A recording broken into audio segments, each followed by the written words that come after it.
Governor Newsom just confirmed what Sacramento insiders have been tracking for weeks. $506 million in fentanyl seized since 2021, 34,000 pounds off the streets, 50 million pills intercepted. But here's what the press conference didn't tell you. This announcement comes 72 hours after the Trump administration threatened to cut federal border funding to sanctuary states. Coincidence? We're about to break down the capital math that explains why Newsom needed this win right now and what it means for the shadow war brewing between Sacramento and Washington. Look, if you've clicked on this video, you already know something's off about how California politics gets covered. You're tired of the surface level takes that treat you like you can't handle the real numbers. The actual legislative mechanics, the budget documents that explain what's really happening behind the press conference theatrics. You're here because you want the capital truth, not the sanitized version. So do me a favor, if that's you, if you're serious about understanding how power actually moves in California, go ahead and hit that subscribe button right now. This isn't a channel that's going to waste your time with speculation dressed up as analysis. We're bringing receipts, legislative language, budget line items, and the political calculus that connects them. That's the promise. Now let's get into it. Here's why you cannot afford to skip this briefing. Every other outlet is covering Newsom's announcement as a simple drug bust story. Fentanyl bad, seizures good, governor looks tough. We're giving you the legislative anatomy of how Sacramento is weaponizing fentanyl interdiction data to simultaneously fight Trump, position for 2028, and quietly defund progressive sanctuary policies that poll at 32% approval among California voters. The core political threat. If you're a California taxpayer, you're about to fund two parallel border strategies, Trump's federal enforcement and Newsom's state-run interdiction network, while neither addresses the root cause policies that created the fentanyl pipeline. The economic opportunity? Understanding this shift lets you anticipate where the next budget cuts hit. Spoiler, it's not border security. It's education, transit, and climate programs that get rated to fund National Guard deployments. And here's your mythbuster. The mainstream narrative claims California is a sanctuary state refusing cooperation with immigration enforcement.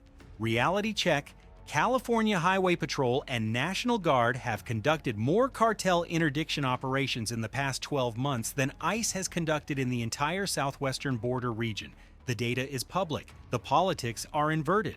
Proposition 36 passed in November 2024 with 68% support, giving prosecutors expanded tools to charge fentanyl dealers with murder. Sacramento isn't soft on cartels, they're just marketing weakness while building enforcement infrastructure the federal government can't match. This video connects the budget documents to the body count to the ballot measures nobody's explaining. That's the value proposition. Let's start with the seizure math and what it actually means, because the $506 million figure sounds massive, but the reality is even more staggering when you understand the lethality calculations. 34,357 pounds of fentanyl powder, 50.6 million pills, additional methamphetamine, firearms, cartel cash intercepted, operations spanning from 2021 to February 2026, California National Guard Counter-Drug Task Force personnel doubled from approximately 200 to 400 operatives in 2024. June 2024 alone saw 1 million pills seized in a single month. First half of 2024 brought 8 million pills intercepted. These aren't abstract numbers. They represent a fundamental shift in how California approaches border security, and nobody in Sacramento wants to admit it out loud because it validates arguments they've been opposing for a decade. Let's be precise about lethality, because this is where the true scale becomes undeniable. 2 milligrams of fentanyl constitutes a lethal dose. That's roughly the weight of a few grains of salt. 34,000 pounds equals 15 million grams. That translates to 7.5 billion lethal doses, enough to kill the entire California population 187 times over. Think about that for a moment. The amount of fentanyl California intercepted at the border could theoretically eliminate every man, woman, and child in the state nearly 200 times. And that's just what they caught. The interdiction success rate for fentanyl at southern border ports of entry hovers around 18 to 22% according to DEA estimates, which means for every pound seized, 4 to 5 pounds make it through. The actual volume of fentanyl flowing into California is almost incomprehensible. Newsom's team calculated street value at $506 million, but the actual economic disruption to Sinaloa and Jalisco cartel operations is closer to $2 billion when you factor in distribution network collapse and replacement costs. When you seize 50 million pills, you're not just removing product from the street, you're destroying forward operating cash, eliminating distributor confidence, forcing cartels to rebuild logistics chains from scratch. Every major seizure creates a cascade effect where street dealers panic. Prices spike temporarily, users switch to more dangerous alternatives, or seek treatment because supply dries up. The economic warfare component of interdiction is something Sacramento understands but rarely articulates publicly because it requires acknowledging that border enforcement actually works when executed with intelligence and resources. Here's the speculation that matters. This isn't just interdiction, it's intelligence-driven targeting. The recent expansion of CalGuard air assets and real-time intelligence sharing with DEA suggests Sacramento has penetrated cartel logistics networks at a level previously reserved for federal operations. They're not randomly checking trucks at San Isidro. They're receiving advance intelligence on which vehicles, which drivers, which shipping companies are moving product, and then positioning assets accordingly. That level of operational sophistication requires either deep federal cooperation that Newsom won't publicly acknowledge, or independent intelligence gathering that would make California's counter-drug operation one of the most effective in the nation. Either scenario creates a massive problem for the Trump administration because it proves state-level enforcement can achieve federal results without mass deportation optics. But while Newsom celebrates record busts, there's a darker accountability question nobody in Sacramento wants to answer. How did the cartels move this much fentanyl into California in the first place? This is where we need to connect the policy timeline to the body count. Because the crisis didn't emerge from nowhere, it was engineered by a decade of legislative decisions that prioritized ideology over outcomes. California fentanyl-related deaths in 2025 exceeded 6,000 fatalities according to preliminary CDC mortality data. That's 16 people dying every single day from a substance that's often consumed unknowingly, mixed into counterfeit pills marketed as Xanax, Percocet, Adderall. The demographic hit hardest isn't stereotypical. It's teenagers and young adults between 15 and 24 who think they're buying legitimate pharmaceuticals from a friend or online dealer. Welfare fraud estimates tell another part of the story. The Legislative Analyst's office projects 62% of untracked cash benefits flow to the illicit economy, creating a financial ecosystem where cartel operations get indirectly subsidized by state programs designed to help vulnerable populations. Proposition 47, passed in 2014, downgraded drug possession to a misdemeanor, creating a 10-year correlation with the fentanyl death spike that Sacramento refuses to acknowledge as causation, despite the statistical alignment being nearly perfect. Then there's the EDD unemployment fraud during COVID. $32 billion in fraudulent payments, with significant portions traced to cartel money laundering networks. Organized crime groups filed thousands of fake unemployment claims, received funds deposited to prepaid cards, then used that cash to finance drug operations, including fentanyl distribution infrastructure.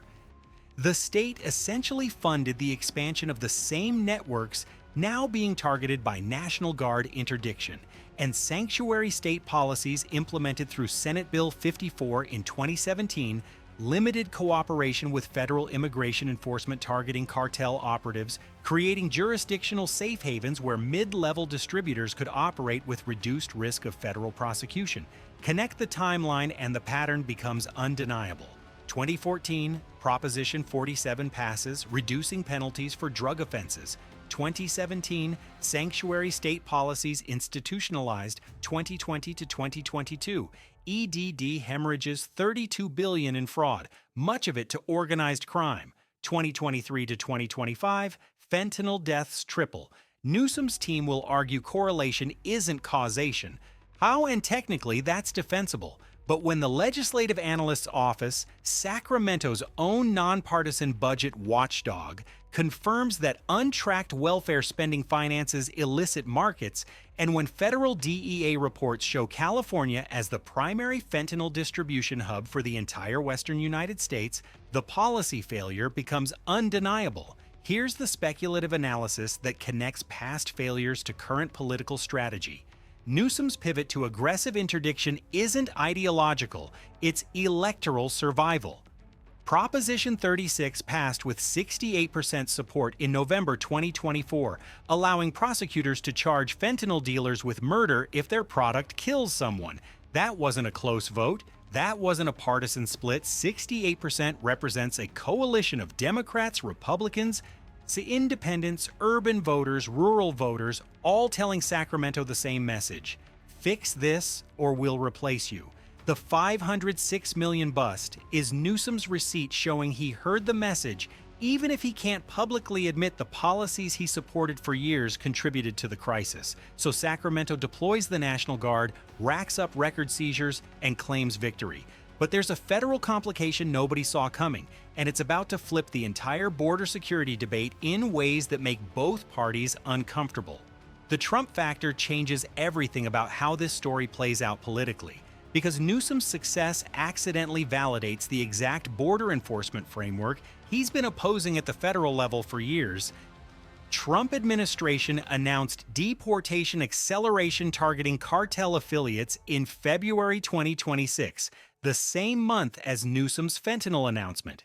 Federal funding for state border interdiction programs faces a proposed 20% cut in Trump's budget blueprint, which sounds like punishment for sanctuary policies, but actually forces California to prove it can sustain enforcement without federal subsidies. Newsom's statements on February 2nd walked a political tightrope, willing to collaborate with federal authorities while condemning what he called terrorizing immigration tactics. Meanwhile, California's lawsuit against federal immigration enforcement remains active in the Ninth Circuit as of January 2026, challenging the legal authority for mass deportations while simultaneously running interdiction operations that rely on intelligence sharing with the same federal agencies being sued. The National Guard deployments at ports of entry that California pioneered are now being cited by Texas and Arizona as a template for state-level border enforcement, which creates bizarre political alliances where red state governors are praising California's operational model while criticizing its sanctuary rhetoric. Here's the paradox Sacramento can't explain.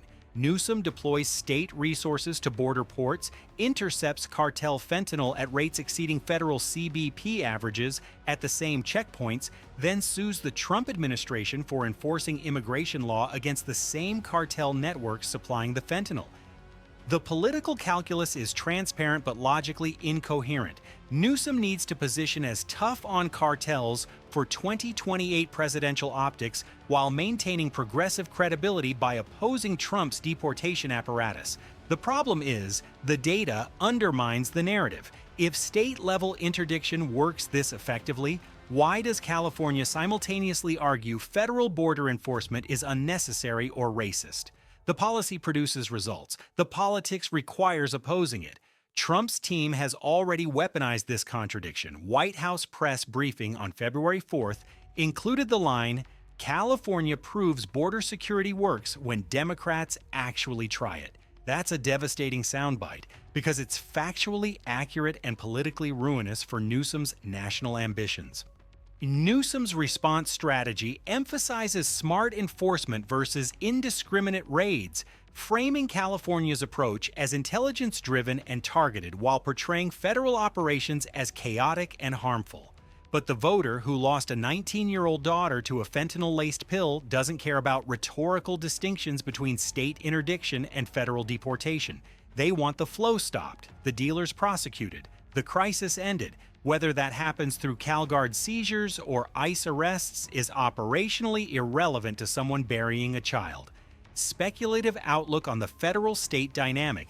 Expect continued collaboration on interdiction intelligence sharing while public hostility escalates.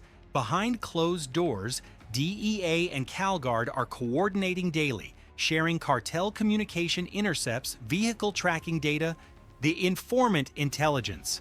On camera, Newsom and Trump are performing political theater for their respective bases, each using the other as a foil to energize supporters. The actual enforcement professionals don't have the luxury of partisan performance. They're focused on stopping fentanyl shipments regardless of which jurisdiction gets credit. Federal versus state enforcement is the headline fight, but the real story is what happens at the county level, where sheriffs and district attorneys are caught between Sacramento's directives and community survival. This is where Proposition 36 implementation becomes the pressure point that could fracture California's political consensus entirely. Proposition 36 passed in November 2024 with 68% approval. Reinstates felony charges for repeat drug offenses and allows murder charges for fentanyl dealers whose product kills users. Alameda County DA filed the first murder charge against a fentanyl dealer in January 2026 under the new law, a precedent-setting case in one of the most progressive jurisdictions in America. San Bernardino, Riverside, and Sacramento County DAs announced a coordinated prosecution strategy in February 2026, signaling statewide implementation despite Newsom's official opposition during the campaign. The governor pledged full implementation after passage, but the state budget allocation tells the real story. $53 million added for prosecution and incarceration costs related to Proposition 36, which sounds substantial until you realize it covers maybe 1/3 of actual implementation costs. This is where Sacramento's political gymnastics become most visible and most vulnerable to exposure.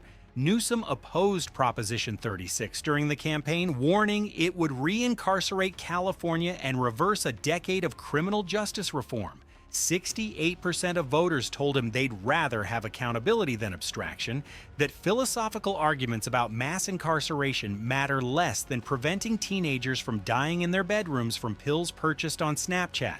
Now watch the pivot. Newsom's 2026 budget includes $53 million for Proposition 36 implementation, prosecution costs, jail capacity expansion, treatment diversion programs. Translation, he's funding the policy he campaigned against because political survival demands it, but he's underfunding it enough to create implementation failures he can later blame on the initiative itself rather than inadequate state support. County-level prosecutors are moving faster and more aggressively than Sacramento anticipated, which creates accountability pressure Newsom can't easily manage. Alameda County, home to Berkeley, Oakland, some of the most progressive political infrastructure in the nation, just filed murder charges against a fentanyl dealer whose product killed a 19-year-old college student. That's not a red county trying to own the libs. That's blue California holding cartels accountable because voters demanded it and prosecutors recognized the political cover Proposition 36 provides. If Alameda can charge dealers with murder, every county in the state faces pressure to do the same or explain why they're softer on fentanyl than the Bay Area. The Legislative Analyst's office projects Proposition 36 will add 12,000 inmates to state prisons by 2028. That's a 23% capacity increase in a system already operating near maximum. Where's the funding for new facilities? Where are the beds, the staffing, the programming? Sacramento hasn't answered because admitting the incarceration cost means admitting the previous decade of policy failed. That reducing penalties for drug offenses while limiting cooperation with federal enforcement created conditions for the fentanyl epidemic to metastasize. Speculative analysis on county-level rebellion. The $506 million bust gives Newsom cover to support aggressive prosecution without explicitly endorsing Proposition 36's philosophy. He can argue we're interdicting supply and punishing dealers, comprehensive strategy that balances enforcement with treatment. But when counties start filing murder charges at scale, when juries start convicting dealers and judges start imposing life sentences, the political center of gravity shifts away from Sacramento's control. Newsom becomes a passenger in his own state's criminal justice policy, reacting to county-level decisions rather than setting statewide direction. So we have record seizures, federal-state tension, county-level prosecutions accelerating, and a budget time bomb ticking underneath all of it. What does this mean for the California voter in the next 6 months? This is where we need to follow the money, because every enforcement expansion, every prosecution increase, every National Guard deployment requires revenue that Sacramento doesn't currently have. Funding border interdiction and Proposition 36 enforcement requires revenue sources that don't politically exist yet, which means Sacramento is engineering mechanisms to extract money from Californians without calling it a tax increase. The California Road Charge Pilot Program represents the transition from gas tax to per-mile fee, currently under consideration by the California Transportation Commission. This isn't speculation, it's active policy development that will fundamentally change how transportation infrastructure gets funded, while creating a new revenue stream that can be redirected to enforcement priorities. Climate bond funds from Proposition 4, passed in November 2024, authorized $10 billion for environmental programs. Buried in the legislative language, Emergency Public Safety Reallocation Authority. Translation: if the governor declares a public safety crisis, say a fentanyl epidemic that's killing 16 Californians daily, he can redirect climate funds to enforcement without voter approval, without legislative override, using executive emergency powers that have been systematically expanded since COVID. National Guard counter-drug operations currently cost $18 million annually at current funding levels. Projected cost, if sustained at deployment levels implied by Newsom's announcement, $45 million annually. That's a $27 million budget gap that has to be filled from somewhere. State budget deficit projection for 2026 to 2027. Legislative Analyst's office estimates $58 billion shortfall. That number fluctuates with revenue projections, but the structural deficit, the gap between ongoing spending commitments and reliable revenue, remains regardless of economic growth. Sacramento has a revenue problem disguised as a public safety victory. Sustaining National Guard deployments at 400 personnel costs $18 million annually. Scaling to match interdiction demand, which Newsom's announcement implicitly promises, requires $45 million. Proposition 36 incarceration adds another $200 million per year by 2028, when the prison population increase fully materializes. Where does the money come from?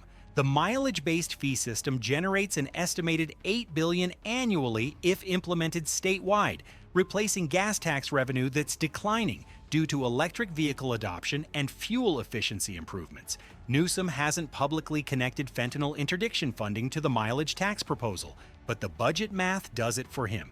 You can't promise expanded border enforcement, support felony prosecution increases, and maintain current service levels without new revenue.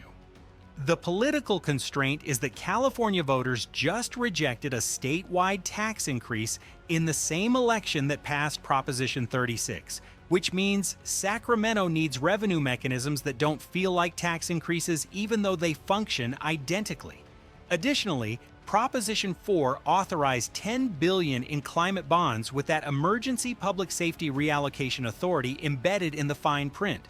Most voters approved it thinking they were funding wildfire prevention, water infrastructure, coastal resilience. The legislative language allows gubernatorial reallocation during declared emergencies, which means a chunk of that $10 billion can legally flow to National Guard deployments, prosecution costs, jail expansion, all framed as addressing the public safety emergency of fentanyl deaths. It's budget engineering that bypasses direct democratic accountability while technically remaining within legal boundaries. Speculative prediction with a 90-day timeline. Expect a gubernatorial declaration linking the fentanyl crisis to a formal public safety emergency, unlocking climate bond reallocation authority. This happens quietly, embedded in broader budget revision language released in late February. Simultaneously, California Transportation Commission accelerates mileage tax implementation timeline, framing it as modernizing revenue for 21st century transportation challenges, while climate goals require reducing gas consumption. The messaging never explicitly connects mileage tax to fentanyl enforcement, All but the budget documents show the revenue flowing to the same general fund that pays for National Guard deployments and prosecution support. Voters will fund border security increases and incarceration expansion without a direct tax vote, because Sacramento engineered the funding mechanisms in advance through ballot measures that seemed unrelated to drug enforcement. That's not conspiracy. It's competent political strategy that exploits voter attention limits and the complexity of budget processes. The $506 million bust is the headline that justifies the emergency declaration. The budget engineering is the story that media won't cover because it requires reading appropriations bills and understanding fund transfer mechanisms, and the political fallout is just beginning. Because when Californians realize they're paying for enforcement expansion through climate bond diversions and mileage taxes, the backlash won't discriminate between parties. Here's what you need to understand as a California resident. February 2nd, 2026 wasn't just a press conference about drug busts. It was the opening move in Sacramento's strategy to navigate three simultaneous crises: the Trump federal enforcement escalation, the Proposition 36 voter mandate, and a $58 billion budget deficit that constrains every policy choice. Newsom seized $506 million in fentanyl to prove state-level enforcement works, giving him political cover to oppose federal immigration raids while quietly building the most effective cartel interdiction network in state history. He's funding it by redirecting climate bonds and accelerating the mileage tax rollout that's been in development for years.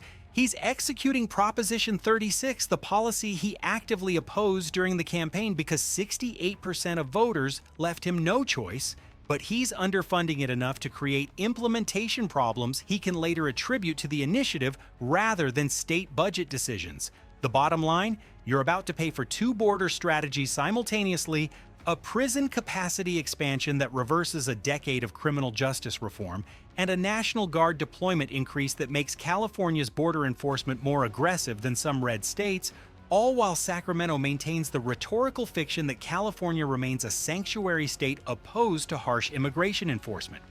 Well, the math is public if you know where to look. The politics are inverted from the narrative, and the media is missing the story because it requires connecting budget documents to press conferences to ballot measure language across multiple policy domains. What to watch in the next 30 days, because these are the indicators that confirm or refute this analysis. First, Trump administration budget release mid-February. If federal border funding to California gets cut as threatened, Newsom will use it to justify mileage tax acceleration and climate bond reallocation, framing it as California standing alone against federal abandonment. Watch for coordinated messaging between Sacramento and legislative Democrats emphasizing state self-sufficiency in border security. Second, California Transportation Commission meeting February 19th. Some mileage tax pilot program results will be presented with recommendations on statewide implementation timeline. If the commission votes to advance implementation, connect it directly to enforcement funding needs, even if the official justification emphasizes climate and transportation infrastructure. Third, state budget revision release, February 26th. Newsom must address the $58 billion deficit with specific cuts and revenue proposals. Look for public safety reallocation language that taps climate bond funds for National Guard and Proposition 36 costs without explicitly calling it a diversion. The budget summary won't highlight this. You have to read the appropriation schedules and fund transfer tables to see it. Fourth, county-level murder prosecutions under Proposition 36. If 3 or more counties file charges against fentanyl dealers by March 1st, it signals coordinated statewide strategy, meaning Sacramento is privately supporting aggressive prosecution despite public ambivalence. The coordination won't be announced. It'll show up in DA press releases and court filings that reveal similar legal strategies and evidence presentation. The $506 million bust is the proof of concept that state-level interdiction can match or exceed federal enforcement results. The budget reconciliation is the enforcement mechanism that pays for sustained operations without voter approval of new taxes. And the 2026 midterms are the accountability moment where California voters decide whether they want this hybrid enforcement model or a return to the pre-Proposition 36 status quo. Now, track the money, watch the legislative calendar, read the budget documents, and you'll see the next move before it gets announced in a press conference. If you want the Capitol analysis before the press release spin, before the narrative gets sanitized for mass consumption, you're already in the right place. We're tracking the budget trailer bills, the legislative calendars, the lobbyist filings that explain what Sacramento is actually doing versus what they're saying. This isn't partisan commentary disguised as analysis. We're showing you the documents, walking through the math, explaining the political calculus that connects policy outcomes to electoral strategy. Subscribe if you're serious about staying ahead of the California power curve, because this channel exists for people who want legislative intelligence, not news entertainment. Next briefing drops when the budget revision hits in late February. We'll have the documents before the press conference starts, the analysis written before the governor finishes speaking. That's the standard. See you then.